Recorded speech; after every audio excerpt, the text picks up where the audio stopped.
Naririnig niyo ang ating panatang makabayan. Nanunumpa tayo sa watawat ng Pilipinas na iaalay natin ang ating buhay para sa Kanya.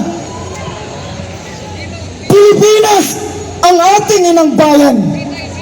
Inalipin at inapin ang korupsyon at kasinungalingan.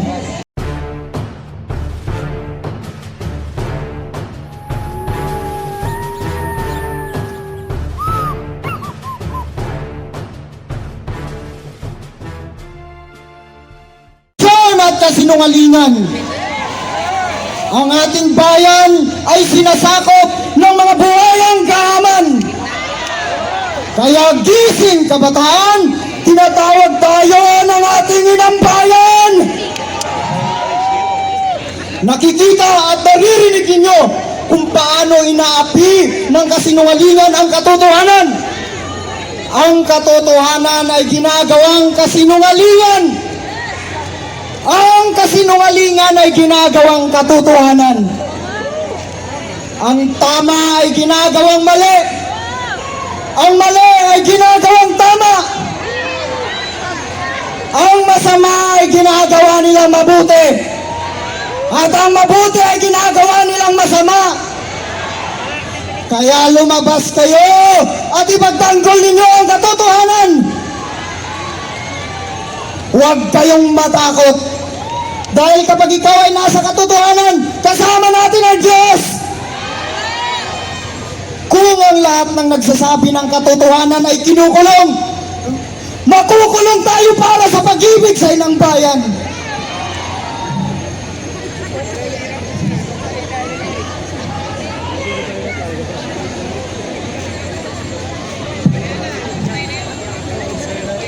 Ito ang bandila ng Pilipinas.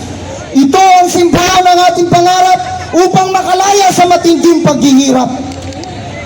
Ito ang simbolo ng pag-aalay ng buhay at dugo para sa pag-ibig sa inang bayan. Subalit ngayon, inaapi at pinagtaksilan ng mga mapangabusong politiko na nasa kapangyarihan. Patawad aking mahal na inang bayan, sapagkat ang mga anak mo hindi nagkakaisa para sa iyong kalayaan. Subalit gaya ng isang awit ng pagmamahal sa bayan, paninindigan natin ang panunumpa sa watawat hanggang kamatayan. Itaas ang inyong kanang kamay para sa panatang makabayan.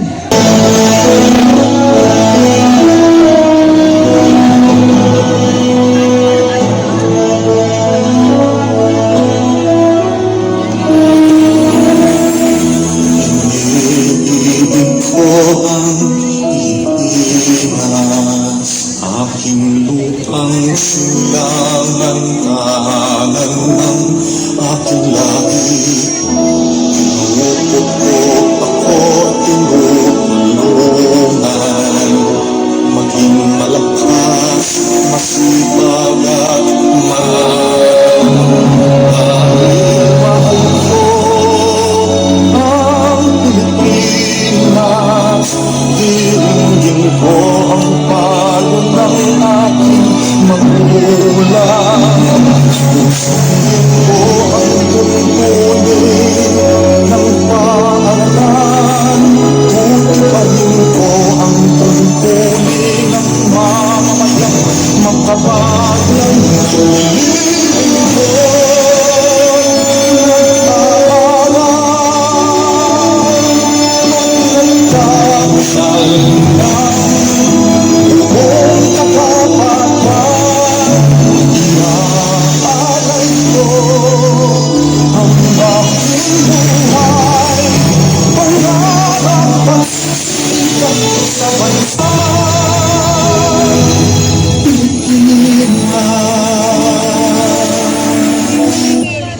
Naririnig niyo ang ating panatang makabayan.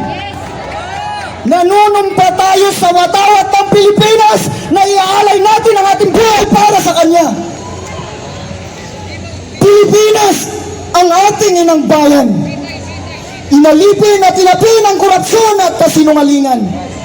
Ipinagkait ang hustisya at katarungan. Mas inuna ang politika kaysa sa bayan. Pilipino dapat ang pinaglingkuran, pero bakit buhaya ang pinoprotektahan? Ninakaw ang ating pinagpaguran, kaya sisingilin natin sila bilang kabayaran. Ilang buwis pa ang mawawala, ilang bahay pa ang masisira, ilang Pilipino pa ang lulubog sa baha, ilang politiko pa ang magsasamantala. Namuhay tayo sa pagiging tanga, nagmamalimos tayo sa sarili nating pira. Ang puno kapag nabubulok ay hindi na namumunga. Para tayong pinapaakyat sa bulok na sanga, katulad ng bayan ko, naghihintay na lang na bumagsak habang nakanganga. Para tayong nag-iimbak ng tubig sa butas na planggana. Katulad ng bayan kong ang hustisya ay hindi na gumagana. Wala silang malasakit sa kapwa. Ngayon nila makikita ang hustisya at kalayaan na sinisigaw ng bansa. Pinamunuan tayo na makasarili at mapagpanggap. Tayo ang nagpakahirap, sila ang nagpakasarap. Sa araw na ito, iparamdam din natin sa kanila ang ginawa nilang pagpapahirap. Hindi na gumagana ang demokrasya. Pati ombudsman hawak na ng mga buhaya. Ang pagtitimpo ay hindi na kaya. Binababoy nila ang batas. Mga kabataan, tayo na lang ang pag-asa ng Pilipinas. Hindi tayo aatras. Pilipinas, nilunod ka sa kahirapan dahil sa panghihigit. Daig pa ang bagyo kung taong bayan ang humagupit. Lalaban tayo ng may pagmamalasakit dahil ang kabayanihan ay pagbubuhis ng buhay ng walang kapalit. Tunay na ang pag-ibig ay hindi nabibili, sapagkat ang pagmamalasakit sa kapwa at sa bayan ay higit pa sa sarili.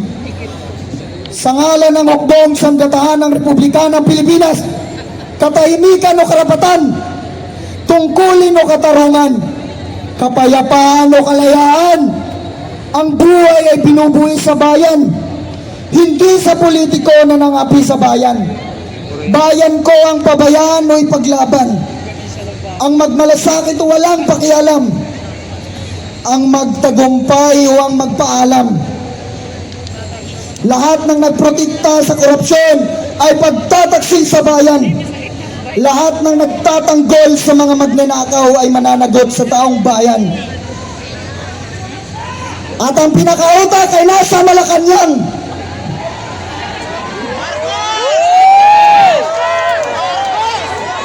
Mga kabataan, palayain natin ang ating inang bayan. Lalaban tayo para sa bayan. Iligtas natin ang Pilipinas.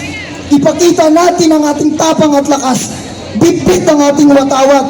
Sisingilin natin silang lahat. Para sa kinabukasan. Para sa Pilipinas. Mabuhay ang Pilipinas!